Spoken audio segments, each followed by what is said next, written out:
Accounts management. Here we are on the accounts grid.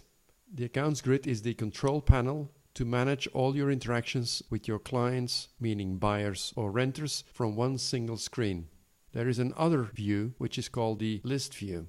In the list view, you do not have all these functions to be able to interact with your accounts from one screen. This is why we use the grid view. The grid view is very colorful, and these colors have meanings. For example, we have 5 different statuses for accounts. One is the inactive status, which you can see on the top here. Those are accounts that have had contact with the company, yet at this time they are not ready to transact. Then we have the leads status, the prospect status, client status, and existing statuses. These 4 statuses are the ones we are going to work here because those are considered active accounts. Leads are in blue because those are the coldest. That means that we have had very little contact with them and we still need to qualify them to become either prospects or be put inactive.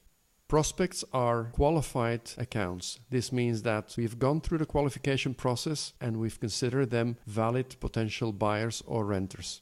Clients are accounts that we've not only qualified but also have sent properties and now are ready to meet us face to face to go, for example, to visit properties. And then finally, existing clients are clients that already have bought or rented with you. Only the leads status has a sub-status.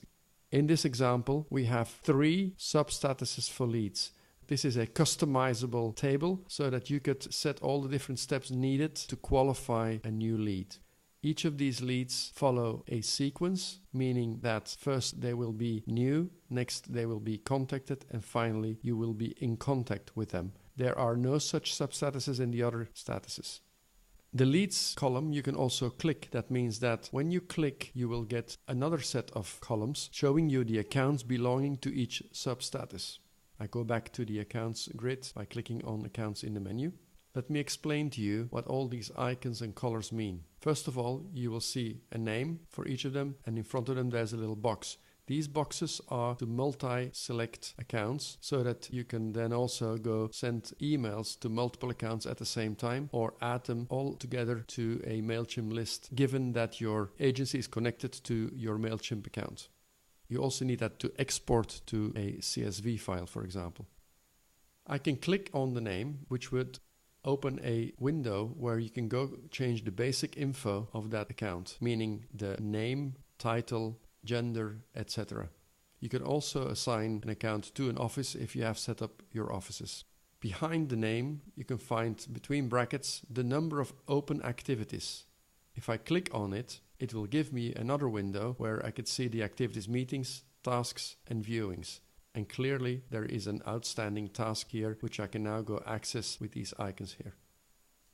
What else do I see here? I see a star, which is in gray. So, for example, on the 4th column, I've added this to my favorites list. This is important if you want to follow up on specific accounts by a click in the filters above. Then we have the type of account, individuals, family or groups, which immediately shows you all the names belonging to the family or the group. And then you can also have a pre-register. A pre-register is an account, for example, from another agency of which you only have the name and you do not have the contact information. And then you can also have the type company. Here we see, for example, an euro sign. This euro sign refers to that this specific buyer is not needing financing to purchase the property he's looking for. Besides there, we can see a handshake. That handshake also we can see up here and refers to other agent accounts. Just hovering over here, we will see to whom belongs this client. The email icon is very convenient if you want to send a quick email to this account, and it'll open up this window with all the email addresses that are related to this specific account. From here, I can select my template to send. I can go also upload files, or I can even recover a draft if I would have started writing an email which I interrupted previously.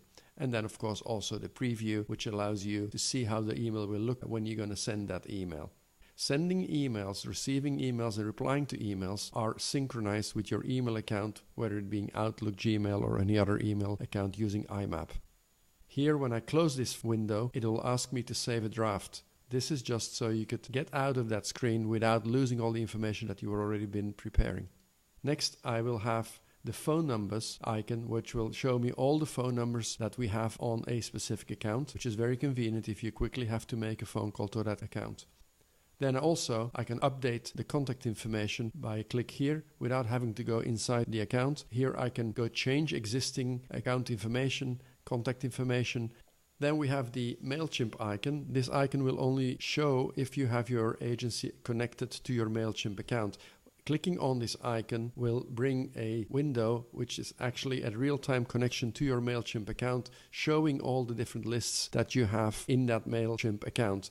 From here, it's very easy to simply add or remove by a click of a button that person from a specific list. Besides that, we see the languages that this account speaks, given that you have entered that into the record when you created or updated that account. I also sometimes see an icon with an eye here, which is basically referring to upcoming viewings. Remember, we had one here. Well, we also have an eye there. So if I click on there, it'll open the same interface showing all the viewing tours that are outstanding for the future. You can then also obviously access those viewing tours right through these icons here. From this dashboard, I can easily create a tour, a meeting, or a task. Simply by clicking on any of those, it'll open the same pop-up window that you see when you're in the dashboard. The date that the record was created and to whom that the client belonged at the time of creation. Who updated last the account. Then next we're going to look at the profile of the account. The profile determines what the person is looking for. Right here we can see this person is looking to purchase anywhere from between 400,000 and 1.5 million. To see the details, I simply click on this icon here and it pops up the profile of this specific account. John Green in this case is searching to purchase. That could be also rentals in long-term and short-term rentals, and with a certain purpose, in this case primary residence. There's no specifications of type 1s, but type 1s could be any of the typical type 1s available with their corresponding type 2s. Number of bedrooms, bathrooms, cities, locations and location groups. Cities refers to official cities, whereas locations refer to sub-parts of cities. Selecting a city will select all these sub-locations belonging to that city. You can even set specific urbanizations, building styles, minimum build and plot sizes, and you could even say that they only are interested in new construction projects. The buy from date here refers to when the account is ready to purchase, and that will trigger also notifications on your dashboard 4 weeks before that date occurs. You set the minimum and a maximum purchase budget, and then also it's possible to set up alerts to send automated emails with new properties that correspond to their profile. There is a draw map section here. Will pop up a Google map where you can then set different polygons. These polygons are driven by latitudes and longitudes, so any properties that are within those sections will be relevant properties given the fact that they also comply with the other profile parameters. You can click in any of those to see details of each of these specific properties. So now I have a profile here for John Green where I can go have a look at all the relevant properties corresponding to that profile. Next to it I see interested properties. Interested properties are different than relevant properties. Relevant properties refer to the profile, whereas interested properties refer to any property that this specific account has shown an interest in. That can be set in various ways. For example, if somebody has done an inquiry through a website or a portal, it'll add automatically this property to the interested properties list. You can see these properties by hovering over or by clicking onto them when a sidebar will come out showing you details of this property, so you can quickly recognize which property this is. If there's an owner associated to this property, you would see the details here, and you would also see the map whenever there's a latitude and longitude assigned. Here you see, for example, the owner information. The assigned to is a field that I can change simply by clicking. Assigning an account to somebody means that that person will receive an email notification, and if they are an agent with an agent role in the system, they will then be also able to see this record in their accounts list. There's a little icon next to it that refers to the photo of the user that has been selected. The source of the account indicates from where we know this account. This could be set manually or automatically. For example, if it comes from a certain portal, the portal name will appear there. Same with website. However, sometimes it can be a client recommendation or somebody that walks in, then you can set the source. Sources are customizable tables, so you can put values as you need. Below you see several buttons. The first button is the same as everywhere else in the system, where you can go edit the account, you can view the account, you can delete or archive the account, or you can set the account inactive with one click.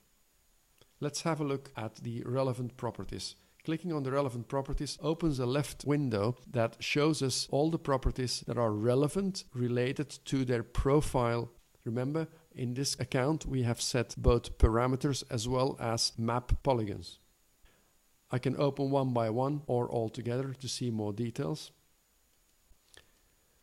Up here I have a number of things. I could create viewing tours, meetings and tasks based on whatever I select in this list. I could also select an email, which will open an email screen where I can then either attach PDF files or I could use thumbnails. Then I can also select templates as in any other email screen, write my text, do a preview and send. Once I send properties, the counter here will change from 0 to 1. So you can keep an eye on whether you have sent this specific property already, even if you've sent it more than once. Up here we see a list of buttons. For example, interested properties, rejections, emailed, not emailed, own and not own properties.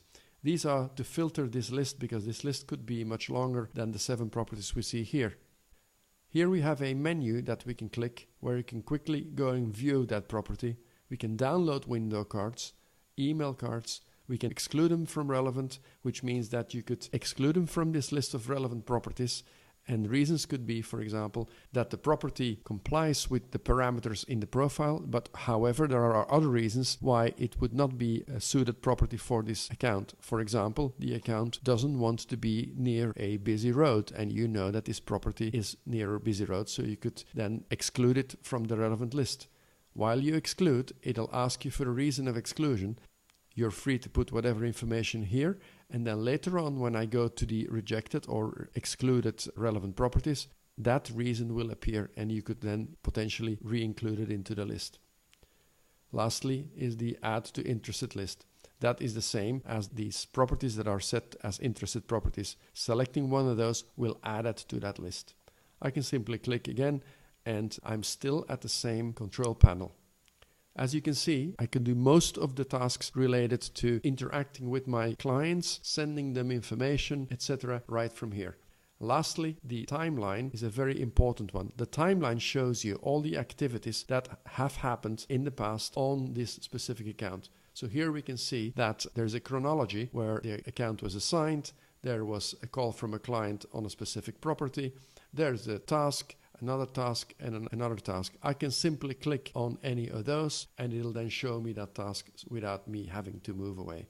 I could also add a specific activity or an event on this timeline. For example, I'm calling the client. I could relate that to a property if I want, so I could go start looking for a property and I say, I found a villa in Casares and I'm going to communicate that. So I'm saying notified the client of this new villa in Casares. Just by clicking the add button here, it had already added this activity on the timeline. So I know that I've called this client about this property. I simply click away and here I am. This control panel is very, very useful for managing your clients. And you can see you can have all your clients here. And if the list gets too long, I could even paginate it to not have to scroll down too far.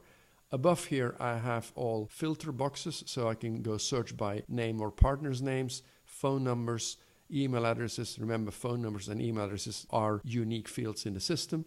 I can even search by transaction types. What are people looking for? I can search by company names, basically showing you the names of the companies that may have brought the client to you. I can also filter directly all the clients that have come from other agencies, and they will show instantly. I can search by users, meaning I can see all my accounts by a click of a button. I can see all of them again, or I can select one or more of the users in the system. I can select and search by sources. Where do I know my client from? I can search by offices if I have offices here. I can search by lead substatuses, remember the ones that are here. and I can even search by probabilities. These are these colored bars here, which I can change simply by dragging and dropping them.